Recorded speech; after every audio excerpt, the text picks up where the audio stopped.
Graça e paz nesse dia, bom dia a todos e mais um momento com Deus. O nosso tema hoje é Por que eu, Deus?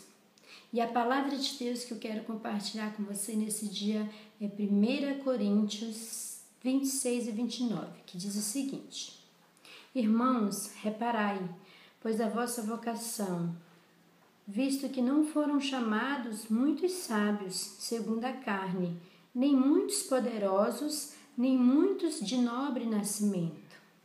Pelo contrário, Deus escolheu as coisas loucas do mundo para envergonhar os sábios, e escolheu as coisas fracas do mundo para envergonhar os fortes. E Deus escolheu as coisas humildes do mundo e as desprezadas e aquelas que não são, para reduzir a nada as que são, a fim de que ninguém se vanglorie na presença de Deus. Amados, a pergunta que surge é a seguinte: por que Deus age dessa forma? A resposta é simples. Deus gosta de usar pessoas improváveis. Pelo ponto de vista natural, pessoas aparentemente incapazes, pessoas inaptas, desequilibradas, estressadas, para mostrar que Ele é Deus e que as nossas limitações não impedem que Ele faça o que Ele precisa fazer na sua vida, na sociedade, na sua família, no seu trabalho. Deus é o Deus para tudo. Aqui em Êxodo 3:10 diz o seguinte, Êxodo 3:10 fala o seguinte: Vem agora e eu te enviarei a Faraó, porque para que tires o meu povo, os filhos de Israel, do Egito. Então disse Moisés a Deus: Quem sou eu para ir a Faraó e tirar do Egito os filhos de Israel? Moisés, no ponto de vista natural, é considerado um dos maiores líderes que já existiu, porque Moisés ele fez um grande feito. Ele tirou milhares de escravos do Egito e transformou numa grande nação, numa potência mundial que é Israel hoje.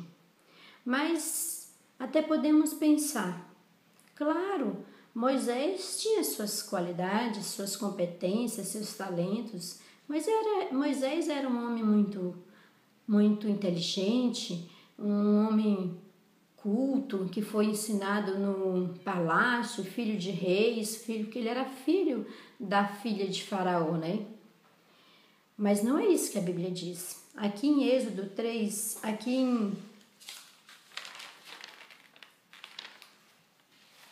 em Êxodo 3:10, Moisés falou: Quem sou eu, Senhor, para ir até Faraó e tirar o teu povo da escravidão? A primeira fraqueza de Moisés foi o complexo de inferioridade. Moisés não se achava capaz de fazer o que Deus estava pedindo a ele. Segundo que a Bíblia relata, era o temperamento de Moisés. Moisés tinha um temperamento forte. Inclusive a Bíblia relata a passagem em que ele deveria orar e ele feriu a rocha.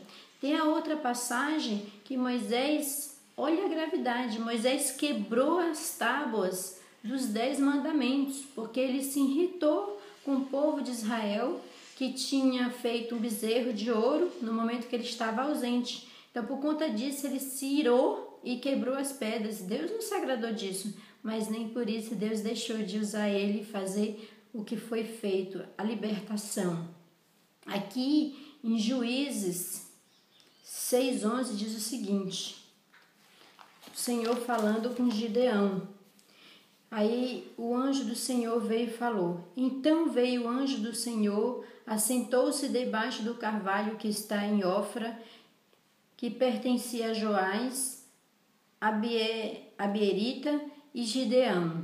Seu filho estava malhando trigo, e Gideão, seu filho, estava malhando trigo no lagar, para o pôr salvo dos midianitas, porque eles tinham que esconder, porque os midianitas vinham e levavam toda a comida deles. Então o anjo do Senhor lhe apareceu e lhe disse: O Senhor é contigo, homem valente. Respondeu-lhe Gideão: Ai, Senhor meu, se o Senhor é comigo, por que nos sobreveio tudo isto? E que é feito de todas as suas maravilhas, que nossos pais nos contaram, dizendo: Não nos fez o Senhor subir do Egito? Porém agora o Senhor nos desamparou e nos entregou nas mãos dos midianitas.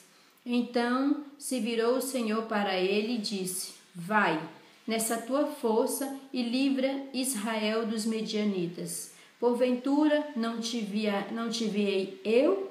E ele disse: Ai, Senhor meu, com que livrarei Israel?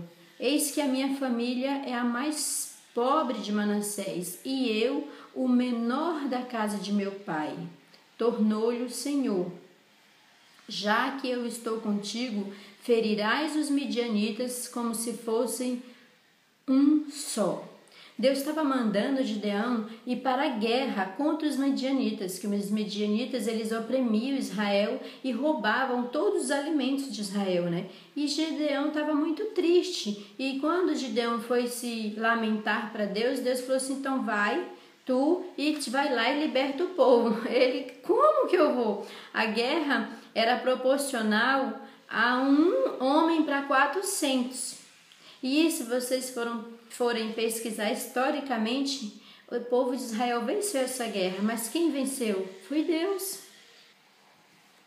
Querido, Deus não precisa da sua força para fazer o que Ele precisa fazer na sua vida. É na sua fraqueza que Ele vai agir. É nas suas deficiências que Ele vai agir. Normalmente nós negamos as nossas fraquezas com medo, pois não queremos que elas sejam conhecidas pelas pessoas. De outra forma, ficaríamos vulneráveis e, por consequência, podemos ser recriminados e ficaremos fora dos padrões da sociedade, porque a sociedade fala que nós temos que ser forte, aqui é onde os fracos não têm vez. Para Deus isso não é uma verdade. O mundo valoriza os fortes, mas Deus usa os fracos para que Cristo seja a nossa força. O mundo valoriza os gênios e os inteligentes, mas Deus faz com que nós tenhamos a mente de Cristo. O mundo testa o nosso QI, mas Deus testa a nossa fé, o nosso amor. Amado, não importa as suas fraquezas. Se Deus vai fazer grandes coisas na sua vida, se você tem sonhos, Deus vai realizar eles.